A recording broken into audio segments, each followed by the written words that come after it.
Ya, menjadi vlogger terkenal nampaknya menjadi dambaan anak muda masa kini ya, termasuk anak-anak. Karena nggak cuma populer, rupiah pun bisa diraih lewat vlog. Tapi gimana dengan anak di bawah umur? Dan sebenarnya bagus nggak sih aktivitas ini untuk mereka? Nah, langsung aja kita lihat insight vlogger cilik berikut ini.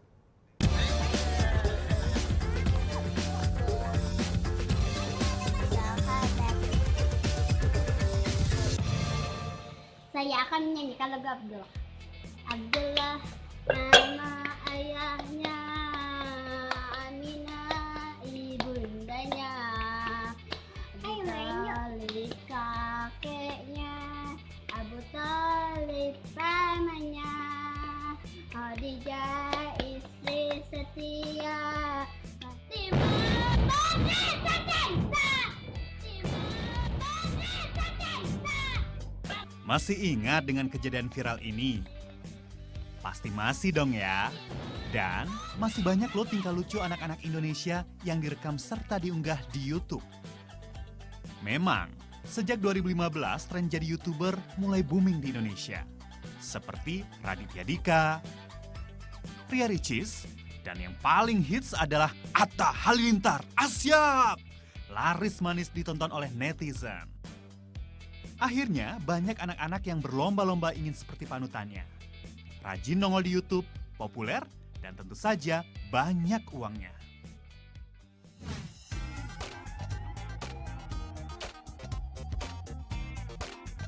Kalau jadi YouTuber itu punya potensi mendapatkan uang? Enggak, karena orang tuaku emang nggak ngebolehin aku punya YouTube channel. Nanti rencananya habis UN mau dibuat karena bisa katanya bisa dapat duit terus sama mau main-main bareng sama teman. Terus bikin video-video lucu.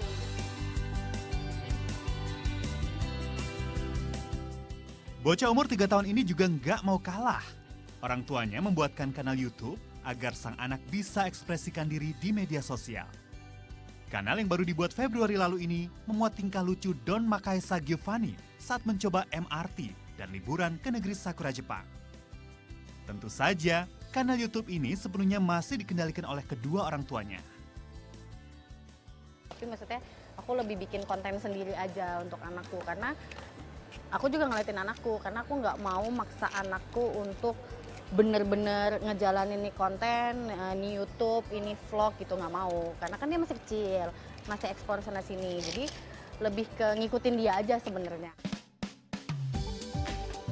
Hi guys, welcome back to the Mepilian channel. Peran pengawasan juga dijalankan betul-betul oleh orang tua dari Keita Akila Mei Pilian. Sejak umur 5 tahun atau sekitar 3 tahun yang lalu, sang anak memulai kanal YouTube-nya.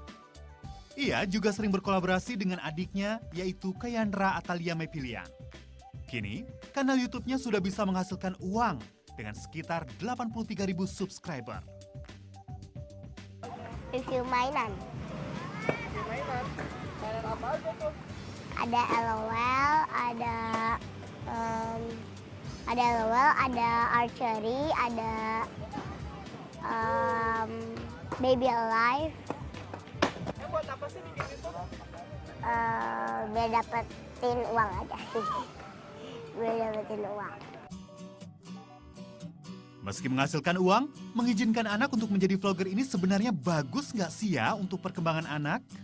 Balik lagi ke vlogging, ini kan semua kan dilakukan dengan menggunakan gawai gitu kan. Mereka belajar berekspresi, mereka belajar kemudian kalau misalnya dalam bahasa Inggris mereka belajar mengenai bahasa asing, kemudian mereka belajar berinteraksi walaupun dalam bentuk gawai gitu kan, antar gawai seperti itu. Kemudian mereka belajar banyak hal-hal proses pembelajaran tersebut. Tapi menjadi negatif ketika proses vlogging ini di luar kontrol dari orang tua, di luar pengawasan orang tua, bahwa anak 24 jam dalam sehari bebas vlogging, sampai kemudian kemana-mana harus bawa handphone dan kemudian harus ngevlog gitu kan di sekolah, di mana-mana pokoknya, yang mengakibatkan malah mereka jadi tidak berinteraksi dengan teman-teman di dunia nyatanya dalam tanda kutip. Ya, unboxing, challenge, dan review adalah 3 konten terpopuler vlogger anak-anak. Namun, namanya juga anak-anak, seringkali judul maupun kontennya tidak sesuai dengan ejaan yang benar. Akibatnya, para netizen pun bereaksi Bahkan tak jarang ada yang membuli di kolom komentar. Salah satunya adalah video yang diunggah oleh akun Varyoga MR berjudul Unboxing Spinner. Video ini sudah dilihat sekitar 3.000 viewer. Yang miris, bukannya dipuji, justru banyak komentar yang mencemooh konten ini. Selama 2018, sebanyak 206 aduan atas cyberbullying masuk ke dalam kotak aduan KPAI. Namun, Komisioner KPAI mengaku sulit menangani aduan ini. Karena berdasarkan aturan, sebenarnya anak di bawah umur belum boleh mengakses media sosial tertentu, termasuk YouTube. Apalagi membuat konten sendiri. Selain cyberbullying, kejahatan lain yang lebih besar juga dikhawatirkan akan mengintai. Problemnya kemudian banyak anak akhirnya menjadi korban dari pengguna media sosial. Nah, anak menjadi korban itu antara yang satu. Dia itu mengupload dengan jelas dirinya berada di mana, dengan siapa. Bahkan dia kerap kali juga bicara alamat rumah, sekolahnya di mana. Nah, hal-hal yang sifatnya pribadi pun kemudian muncul di media sosial. Padahal ini bisa menjadi pintu masuk dari kejahatan di dunia maya.